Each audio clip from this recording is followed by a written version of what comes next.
तो हमारा आज का टॉपिक है प्रिंसिपल ऑफ ए कैपेसिटर। तो प्रिंसिपल ऑफ कैपेसिटर क्या कहता है? ये कहता है to increase the capacity of a या कैपेसिटेंस ऑफ ए कैपेसिटर। कैसे कर सकते हैं हम ऐसा? By decreasing its potential. ऐसा मैंने क्यों कहा? हम सबको पता है Q is equal to C into V. तो C कैपेसिटेंस का फॉर्मूला क्या आया? Q upon V। अगर मैं चार्ज को कांस्टेंट रखूं तो मैं देखता हूं कि अगर मेरा पोटेंशियल डिक्रीज करता है तो मेरी जो कैपेसिटी है, कैपेसिटेंस है, वो इंक्रीज करती है। तो मैं कैपेसिटेंस या कैपेसिटी कैपेसिटर की कैसे बढ़ा सकता हूं? जब मैं पोटेंशियल को डिक्रीज करता हूं। अगर मैं पोटेंशियल को डिक्रीज करवाऊंगा तो मेरी कैपेसिटेंस या कैपेसिटी ऑटोमेटिकली इंक्रीज करेगी। तो मेरा मकसद भी यही है कि मैं ज़्यादा से ज़्यादा चार्ज को स्टोर कर सकूं, और ज़्यादा से ज़्यादा चार्ज को स्टोर मैं तब कर पाऊंगा जब मेरी कैपेसिटी या कैपेसिटेंस बढ़ेगी। तो कैपेसिटेंस को बढ़ाने के लिए मुझे पोटेंशियल को डिक्रीज करना पड़ेगा। तो चलो, इसके लिए तीन केसेस हैं। सबसे पहले फर्स्ट केस में क्या आता है? आप एक इंसुलेटेड मेटेलिक प्लेट ले लीजिए जिसका नाम क्या है? जिसका नाम है ए। अब इसे आप बैटरी से कनेक्ट करके, अगर आप इसे किसी बैटरी से कनेक्ट करते हैं तो उससे आप इसको चार्ज दे सकते हैं। तो मान लीजिए इसके ऊपर आ जाता है बैटरी से कनेक्ट करके पॉजिटिव चार्ज, और ये तब तक चार्ज आएगा जब तक इसका पोटेंशियल कितना हो जाए?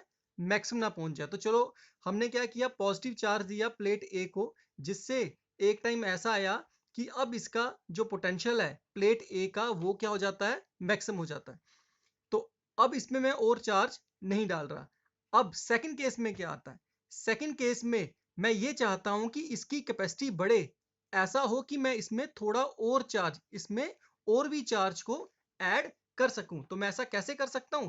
मैं इसी प्लेट, जो प्लेट ए है जिसके ऊपर पॉजिटिव चार्ज है, इस प्लेट के सामने एक और प्लेट बी रखता हूं।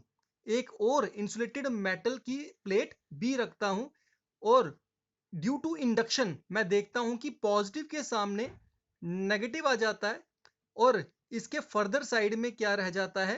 पॉजिटिव रह जाता है। तो ये किसकी वजह से होता है? Due to induction. अब देखें, जो नेगेटिव चार्ज जो यहां पर इंड्यूस हुआ, नेगेटिव चार्ज क्या करेगा? Negative charge tends to decrease the potential of plate A. तो ये नेगेटिव चार्ज इसके पोटेंशियल को डिक्रीज करेगा, पर जो इसके साथ ही फर्दर साइड में जो पॉजिटिव चार्ज है, बराबर का पॉजिटिव चार्ज, वो उसके पोटेंशियल को इंक्रीज करेगा। पर आप ये ना समझे कि जो नेगेटिव का जितना असर हुआ इसे डिक्रीज करने का, पॉजिटिव का उतना ही असर होगा उसे इंक्रीज करने का, तो नेट कुछ नहीं रहेगा ना। ऐसा नहीं। क्यों? क्योंकि नेगेटिव का डिस्टेंस इससे करीब है, ये नियरर है, इसलिए इसका असर पॉजिटिव के मुकाबले ज्यादा रहेगा। तो माना नेगेटिव चार्ज ज्यादा डिक्रीज करेगा पोटेंशियल को, और पॉजिटिव चार्ज कम इंक्रीज करेगा। तो नेट प्लेट ए का पोटेंशियल डिक्रीज होगा। अब क्योंकि डिक्रीज होगा, तो जैसे ही पोटेंशियल डिक्रीज होगा तो मेरी कैपेसिटी बढ़ेगी, तो मैं इसमें थोड़ा चार्ज और ऐड कर सकता हूं। अब मैं चाहता हूं कि इसकी कैपेसिटी और बढ़े, तो और कैसे बढ़ा सकता हूं? तो मैं फिर से, ये जो प्लेट है, जो मेरे सामने ए प्लेट थी, पॉजिटिव था, सामने देखा था मैंने इंडक्शन की वजह से जो नेगेटिव आया, और सामने क्या आया? पॉजिटिव आया। तो क्यों ना मैं इस फेस को क्या कर दूं? अर्थ कर दूं। अर्थ करने से क्या होगा? अर्थ करने से जितना भी पॉजिटिव चार्ज है ये अर्थ से कनेक्ट होने की वजह से न्यूट्रलाइज हो जाएगा। अब यहां पे आपको पॉजिटिव नहीं दिखेगा, तो क्या दिखेगा? सिर्फ नेगेटिव।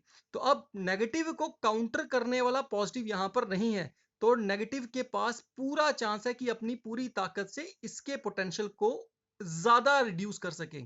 तो पोटेंशियल क्योंकि ज्यादा डिक्रीज होगा, तो मेरी कैपेसिटी ज्यादा इंक्रीज होगी। तो इसीलिए इस केस सेकंड के मुकाबले केस थर्ड में कैपेसिटी और बढ़ेगी। तो इसकी कैपेसिटी सबसे कम होगी, यहां पर कैपेसिटी बढ़ेगी, पहले वाले केस से ज्यादा बढ़ेगी, और थर्ड केस में कैपेसिटी सबसे ज्यादा बढ़ेगी। तो इसमें मैं मैक्सिमम चार्ज को ऐड कर सकता हूं।